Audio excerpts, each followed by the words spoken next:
Čo vám prezradí účtovná závierka SRO? Každá SRO musí po skončení zdaňovacieho obdobia podávať daňové priznanie a aj účtovnú závierku. Účtovná závierka vychádza, ako už názov hovorí, z účtovníctva. Vaša účtovníčka, respektíve účtovník, počas roka účtuje doklady, ktoré zobrazujú skutočné udalosti, napríklad kúpu alebo predaj tovarov a služieb, nákup majetku, platby v hotovosti či pohyby na bankovom účte a tak ďalej. Z nich nám na konci roka vyplynú konečné stavy na účtoch, hovorí sa tomu účtovná závierka.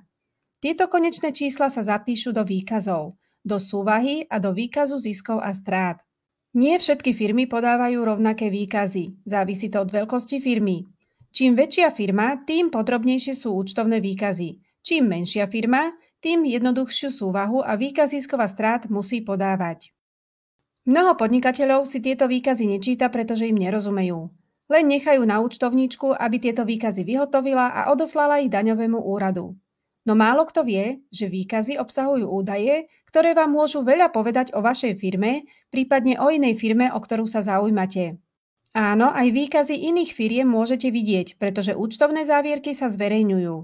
Rovnako aj výkazy vašej firmy si môže pozrieť hocikto.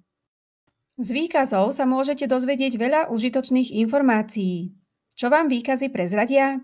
Napríklad, aký majetok spoločnosť má, aké má finančné prostriedky, či má nejaké pohľadávky alebo záväzky a voči komu, aké má vlastné imanie, alebo koľko spoločnosť zarobila, koľko vynaložila peňazí na svojich zamestnancov, aké vysoké náklady mala a na čo, aký mala spoločnosť zisk, alebo či mala stratu, či nie je v úpadku alebo predĺžení a mnoho ďalších informácií. Možno sa pýtate, na čo vám tieto informácie budú. Spoločníci, respektíve majitelia menších firiem, alebo SRO, kde sú jedinými spoločníkmi, sa málo kedy zaoberajú číslami vo výkazoch, pretože im stačí ich prehľad, ktorý o svojej firme majú. Keď je firma menšia, má len zopár vystavených faktúr a zopár došlých faktúr, je ľahké si spočítať a odsledovať, ako na tom firma je. No ak je firma väčšia, prípadne sa zaoberá viacerými činnosťami, výkazy poslúžia na to, aby ste zistili informácie, ktoré potrebujete. Okrem vás sa na výkazy, respektíve účtovnú závierku pozerajú aj rôzne inštitúcie. Najčastejšie to býva práve banka, ak potrebujete vybaviť úver. Ale môžu to byť aj vaši obchodní partneri, ktorí chcú zistiť vašu bonitu. Alebo naopak, vy si môžete zistiť, ako je na tom váš obchodný partner. Máte SRO a chceli by ste vedieť čítať výkazy? Chcete rozumieť tomu, čo vám o vašej firme alebo firme vášho obchodného partnera hovoria čísla v účtovnej závierke?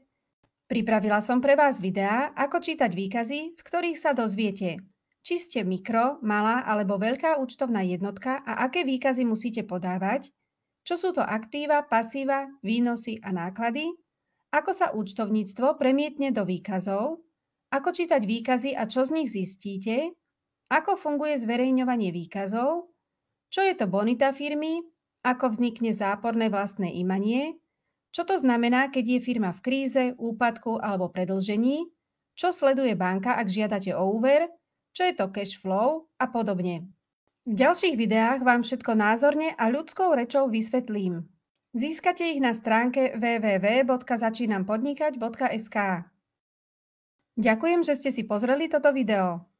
Ak bolo pre vás užitočné, nezabudnite dať odber a like.